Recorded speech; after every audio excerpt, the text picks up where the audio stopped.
But basically, Ben Wilson has this podcast called How to Take Over the World. And you said that a very wealthy person, like a hundreds of millions of dollars person, has you on retainer and basically tells you the strategy that this person's going to do in business. And you tell him stories from history to let him know what you predict will happen. Is that right? What? Yes. Yes. Is that crazy? What? He didn't explain it that way, but that's exactly what happened. It's like a sugar daddy, but it's like a history daddy. You're like a history baby, I guess. Sugar baby. Okay. That's true. Did I get that? Did I explain that? Yeah. So here's the full story. I get a lot of people who reach out to me. At this point, basically any fan who's like, hey, can I talk to you for a little bit? I'm just like, yeah, I'm not that big yet. If you're big enough that you want to, if you think I'm important enough that you want to talk to me, yeah, I'll talk to you. That's starting to change a little bit. A lot of people want my time now, but this was a while ago. And so I said, yes, I'll talk to you. He's like, I'm thinking of starting something. I want to talk to you about it. I was like, okay, this guy's probably a joker, but whatever. He reached out to me. I'll talk to him. So we hop on a Zoom, and first thing, like, he's got a glass wall behind him, and you can tell he's in like a very, very, very high rise in New York City. You can see the whole skyline behind him. So immediately I was like, this is not what I thought it was going to be. And so he was like, yeah, I'm a managing director at XYZ Bank, one of the biggest banks in the world. And I lead their X division, very, very big financial division at this big bank. And he's like, I just randomly found your podcast, and you don't know this, but I've been listening to you. You're my guru now. So I want to talk to you about like what I'm thinking of starting. And I just want to bounce it off you and see what you think about it. And so he gets to call me whenever he wants to. That sounds more normal. Sam was saying is he specifically wants you to tell him based on history, here's what's going to happen. Is that that's what you meant? You said that. Yeah, like I said, I explained it differently, but that's what's going on here. Like, he likes you and he wants you to like tell him like, how would Julius Caesar handle this, or how did Julius Caesar handle this? Tell me like what to do. That's basically the angle he's going for. Yeah, because he knows me from How to Take Over the World. So yeah. Oh my God, that is amazing. Isn't that awesome? Well, first of all, hopefully me laughing about it doesn't blow this for you. But wow, that is amazing. But listen, I want to ask you more questions about this, Ben. But I had the same reaction, Sean. I was like, what? That sounds like a scam. But I've been thinking a lot about this, and I actually think that's a great idea. I think that is a wonderful idea. What do they say? History may not repeat itself, but it definitely rhymes. If you're going to tell people what behaviors to avoid, or like how other people have had the same move and what happened, I think that's great. How much is he paying you? 0. What? 0. I thought he was paying you. I thought you were like on retainer. No. He's paying me. So he offered to pay me, and I said, how much did he offer? How much did he offer? Well, he didn't offer explicitly, but he said people, I'll pay you. He said people who do what you do, who consult people like me, often make upwards of $5,000 an hour. I don't think he would pay me because I've never done it before. I'm not like a high level coach, but I was like, well, that's a pay range I was not considering, I must admit. But he said, I will pay you. But then I ended up telling him, no, don't worry about it. And I just think it's better to have the connection and have him think that he owes me at this point. Okay, that's fine. But I actually think that there's like is something interesting here, like because like a Lex Friedman or like these like thinker type folks, like they definitely could get paid $5 or $10 grand an hour. Yeah, but this to me is more like the way you described it, it's more like, in Billions or whatever, it's like the guy's got a kink and he goes to like get dominated by some chick in a mask with a whip. To me, it's more like that, where it's like some rich guy's just like, hey, I need you to, when I call you, I need you to tell me that I'm a huge fuck up and I suck. And that's going to motivate me to go into this meeting and prove myself daily. And I will pay you $2,000 an hour if you are a hot woman who tells me, I suck and you spit on the webcam. To me, that's more where the opportunity is than like telling me about lessons from history.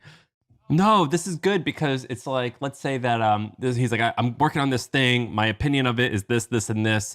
And Ben goes, well, Rothschild, the reason they did really well because they just got information just a little bit faster and they did this, this, and this. The business is so context dependent. It's not like you actually need the strategies of the Rothschilds or Julius Caesar. I don't think. I think it's motivational to hear these stories, right? Like I use one story a lot. But why does it matter if it's motivational or if it's like strategically actually accurate? Well, because you got to know, what am I delivering, right? What am I actually selling this person? Am I selling them strategies from the 1830s, or am I selling them that, hey, for example, Ben, I use this anecdote you have from How to Take Over the World, where you talked about, Edison used to be like, he was amazing. He was like, had done so much by the age of 25, and he's like, but Nikola Tesla had already done XYZ by this age. I'm so behind.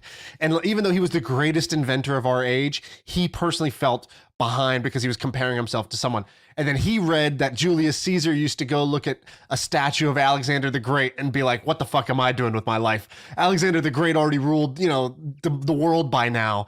And to me, that lesson was like, that was actually a pretty important lesson. A lot of people feel like they're behind or feel like they compare themselves to others who are doing better. It's like, dude, there's no end to that. Julius Caesar used to do that and feel that way. So that's a trap. That there is no amount where you'll stop feeling that way. So might as well just let it all go. But that's kind of the same thing. You're just talking about life strategy. It's kind of, yeah, I agree with you. I'll tell you how it actually went, because what you said, Sean, actually plays into it.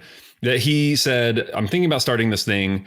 It's a higher possible outcome, but if I stay where I am right now, it's just a more steady, like I can go from 220 to 500 hopefully in the next 10 years, but I'm not going to become a billionaire essentially, but if I go start my own thing, I could lose a lot of money. What does 220 mean? 220 million. That's what he's worth? No, I am saying number. I'm not going to tell you what he's worth, but it is in the hundreds of millions. Sounded pretty specific to me. All right, go on. Sounded like not a made up number. All right, go ahead. and so he was essentially like, should I do this thing? So I tell him, I talked about the concept of exactly what you're saying, first Sean, of all, of like so much pressure on you to say something that's not fucking stupid. So 100%. I was literally, as he was saying this, I was like, why the hell are you talking to me? Like it was so funny to me. But he loved the podcast. He thought I'd have something interesting to say. So I was like literally just grasping in my head. I'm panicking a little bit. I'm like, what am I going to say to this guy? And so I start talking before I even know what I'm going to say. I said, okay, well, have you heard of loss aversion? And I brought up the idea of loss aversion, which I'm sure you heard of that?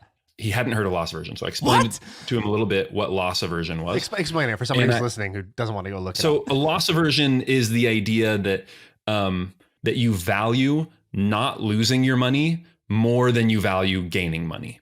So you put more emphasis on it. So I essentially said, you need to make loss aversion work for you. Essentially, if you believe that you're going to be successful, then you need to visualize that success and say to yourself and realize every day that you delay starting your new thing that's going to make you billions, you're losing millions of dollars because you're failing to act. And he was like, that was amazing. That's changed my whole perspective. He was blown away. That's why they so pay I you felt the really big good bucks, about myself. Ben. Yeah, Ben, yeah. I think that you're doing something that's like so common, which is, and I do it too. You, Sean does not do this. You are putting too low value on your. Yeah. Oh, wait, let me tell you how it ends, though. Let me tell you how it ends. So, it was like a month later. I was in New York City, so I said, "Let's meet up. Let's get lunch." We went to a really nice restaurant, and he bought me lunch, which was very nice. And then I was like, "So when are you starting the thing?" And he's like, "Well, I'm not actually doing it." And he like gave his reasons why he's not starting it yet. And I was like, "Okay, well, it sounded good when it came out of my mouth, but apparently my advice was not that valuable." You just spit in his water, drink it. Yeah, exactly. That's when you need to go dominatrix, dude. It's a yin and yang, good cop, bad cop sort of thing. I think. By the way, I think that the loss aversion thing. I think the numbers are 2 to 1, meaning you'd have to make $2 to to feel the same as losing one. You'd have to make 2,000 to feel the same level of emotional hit as losing 1,000 would be. I don't know if that's bullshit, but I've read that that's the ratio of like how much we value loss more than gain. Sean, do you get asked to consult and like do this type of stuff? I get asked. I never consult anymore, but I basically run a simple filter, which is, would I do this for free? That doesn't mean I'm gonna do it for free. It's, would I do this for free? So for Ben, in Ben's case, Ben's like, oh, this sounds like a super interesting guy. And he did do it for free. I'm gonna learn as much from this guy as he's gonna learn from me, if not more. So I'm happy to do this with my time. So that's one thing. And then the second part is, dude, you get paid crazy money for doing this type of shit. Like, Sam, you do these GLG calls. Have you done any of these? I used to. I think I was getting paid $1,000 an hour. Yeah, exactly. I set my rate at the max that they let you do, too. which is now 2,000. 1,000? It's 2,000. That's what it was. And dude, I'll get paid $2,000 to just do like a 40-minute call with some like. First of all, it's kind of funny because they're like, it is this like weird underground dominatrix shit where it's like, I'm a hedge fund manager. I can't tell you the fund. I can't tell you what I'm looking at. I can't tell you my name. But it's like a one-way transaction. It's like I'm the masseuse and they're laying face down. I can't see who they are. And then they're like, okay, say the word metaverse. And I'm like, metaverse. And then they're like, all right, tell me which stock's gonna go up because of the metaverse. I'm like, dude, I don't fucking know. And they're like, what? And I'm like, yeah, but I could tell you, here's some things I think about. Well, whenever I do those things, I talk really slow. Yeah, because you just need the hour to pass. Yeah, I always talk really slow, and I'll be like, wait, hang on, let me get my headphones. Yeah, the better way, I can't talk slow. It's like I'm too nervous. Like I said with Ben, you feel a tremendous amount of pressure. It doesn't really matter how much money you have. When somebody's paying you something, I would never pay someone $2,000 for a phone call, even though I'm sure there's an economic case where it makes sense. It's just a big number to me to just pay for somebody to talk to me. I'm so not used to it that when I'm on the other side, I'm getting paid. I'm like, I need to deliver this guy like some insane insight that and I put this weird pressure that just is unachievable. But I'll be like, I'll say my point, and I really only have one point. And I'll be like, another way of thinking about it is, and then I'll repackage the same idea with like some metaphor or some analogy just to fill airspace. Because like in reality, it's one idea that's worth it for them or not. And I don't have like 10 amazing ideas. I have one around one topic, I don't have. But there's that's why Ben's shtick is amazing, because Sean, you can only consult on your life experience, and you can't live that interesting of a life all the time. And whereas Ben can just he can just read a book a week, and he's gonna have 52 new ideas a year. The thing that this guy was trying to sell me on was that I should come up and speak to his bank. And he's like, you could get paid easy, like $50,000 a pop to come up and give these, that's these speeches. And I do $10,000 for a Zoom at home to give a speech to somebody now. And how many of those? And now I'm like, why am I not doubling my price? Like, if they're not saying no to this, I need to. Basically, the pricing strategy is unless half the people are saying no, you're priced way too low. And so right now, everybody's saying yes. Why not price double that? I did one recently. It was 25,000, but it was in person. Yeah. Yeah. How many of those Zooms a month? How many Zooms a month do you do? Not even one a month. One every 2 months probably is the current. That's pretty sick to me, though. Yeah, it's great. It's great money because there's this other thing, Ben. I don't know what the history or psychology will tell us about this, but there's extra joy in making money when you can assign what that money gets to go to, versus just generally making money and it's going to go into a general pot of a bank account. Versus like, oh, $10,000. Or if I'm like, oh, I do these 2 speeches this month, I'll go buy that car, or I'll go get my wife this gift. And she's like, wow, that's great. Hey, this work you did was awesome. And I don't know what the name for that metaphor is, but I abuse the shit out of that. Consumerism. Just consumerism. So you guys can tell me if there's ever a moment, like the reason I'm not doing any of this stuff is I just feel fraudulent, like going up there and. That's normal. But yeah, maybe I just need to get over it. I don't know. 100% you need to get over it. Like the way you should think about things is most of your life, you're basically underpaid. You're underpaid and underappreciated. And, the universe has this way of evening itself out where Sam will make more money off of like some random investment he thought about for 5 minutes than he would have, grinding some business that his apartment roommate finder business he did for 2 years or 3 years. And so like, the inputs don't always match the outputs in life. And once you sort of acknowledge that, you accept that, that's like the first thing you have to acknowledge, which is like the level of difficulty for me is not what dictates the value for somebody else. So that's number one. Yeah, the effort is not in proportion to the output. It's irrelevant. All that matters is the output. The fact that input is a liability for you. It is a weird psychological liability. You would be better off not knowing how hard it was to say that one thing to that guy at that moment. The second thing is that Mr. Market will decide what it's worth. And like you might get lucky once, you might get lucky twice, but if people consistently pay you for something, it's because that's what it's worth to them. If not being worth more, right? They need a positive ROI on that interaction. And so just let the market decide, and the market over time will balance itself out. Maybe one off. Yeah, that was just a fluke. But if it happens consistently enough, and you should just expect it to happen consistently, then it works. I think you should lean into this hardcore, because how much money are you making on ads for your let's say the numbers. Can you say the number? Do you want to do it or no? Yeah, I can say I have one sponsor right now. It's Cold Plunge. Cold Plunge. Shout out. Cold Plunge. Go to the Which I use coldplunge.com. too. Sam is the one carrying that sponsorship. Use code Ben Wilson for I don't remember how much off, $150 off, something like that. And so I will say I'm making four digits per month, low 4 digits. Okay, so 1 to 5,000 a month. Correct. By the way, also the hack, when somebody says how many digits, just take the bottom 3 numbers of that range. So if I say I make 7 figures, I'm saying 1 to 3 million. If Sam says we sold for 8 figures, it's 10 to 30 million. If somebody's right, like nobody, if you're over half, you usually say it differently. Once you cross the, if you crossed over 50 million, you would say over 50 million, not 8 figures. Or like the figures can include the .00. Yeah, there you go. That's a figure. 9-figure exit, bro. So I think you should go and do this, Ben. I think that you should go hard on this. So you have 100,000 listeners a month. You're making single digit thousands of dollars. You would make like 6 figures a year for sure. You should do your own ad read, which basically says, look, yes, you listen to this, and people who listen to this tell me they got a bunch of inspiration. They got, some strategies. They got, they filled in the gaps of something they didn't know about history, and they can see, their place in the world today through that, whatever, blah, blah, blah, some bullshit. And you basically say, I used to run ads for, cold plunges. By the way, use code Ben Wilson at checkout if you want. But actually what ended up happening, and you just basically say, this is what ended up happening.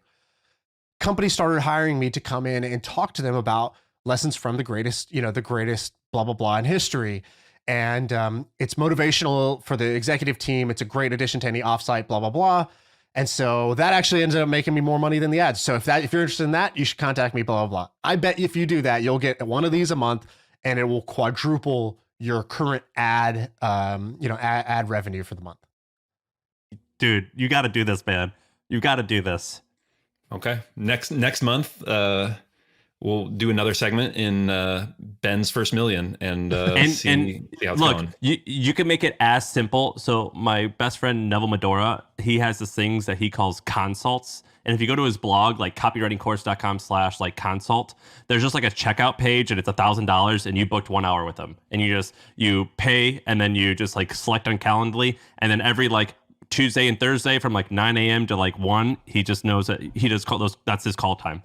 And he makes a lot of money from it a year. You could do it as simple as that. The other thing, by the way, you need to do like a profile of how to take over the world of like, I think, you've done jobs, but I think if you do like Pixar, right. And you say, here's Pixar's kind of creativity process, how Pixar consistently has creative hits and, storytelling or something like that. That opens the door for you to basically teach the Pixar way to a bunch of companies that want to be better creative, more creative or storytellers or whatever, and replace Pixar with any company that's excellence in X category. And you just tell your story as you always do. And then that becomes part of your slightly more corporate repertoire that, maybe they don't want to hear the Putin story, but they want to hear the Pixar one. Yeah. So you select the people by who will listen to this, and then pay me money to consult or work talk backwards from that. Yeah, I'm gonna go to Apple and give them the Putin speech, and then all of a sudden, Google employees start mysteriously dying. I think this is good. I think that so right now you're slumming it because you've got a small business that you're just starting and it's going to take time to get going. This will just supercharge it a little bit, I think. And by the way, I always, whenever I give advice, the way I explain it to people is I'm going to say some things that make you feel uncomfortable, either because you personally would feel nervous saying the thing I just said to a customer or quoting that price to a customer. The second reason is your moral code says, well, that's not what I want to do with my content. I don't want to feature Pixar because I want to give talks about creativity and storytelling.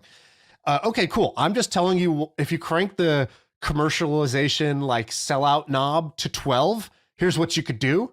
And then you could decide to dial that back to 9 or 8, whatever you feel comfortable with. And I always say it differently. I say, do you want your future kids to have braces or not? Get to fucking work. Like, you ever been to an orthodontist, my friend? It's expensive. Get to work. Oh, that's amazing. That's too good. All right, let's do some other topics. Thank you, Ben. I appreciate the Ben, good luck. I do appreciate the advice. I really do. Thanks, guys. That's amazing, right? That I was thinking about that for like about a week. That's now. hilarious. I had no idea that was going on. All right, he mentioned it to us, but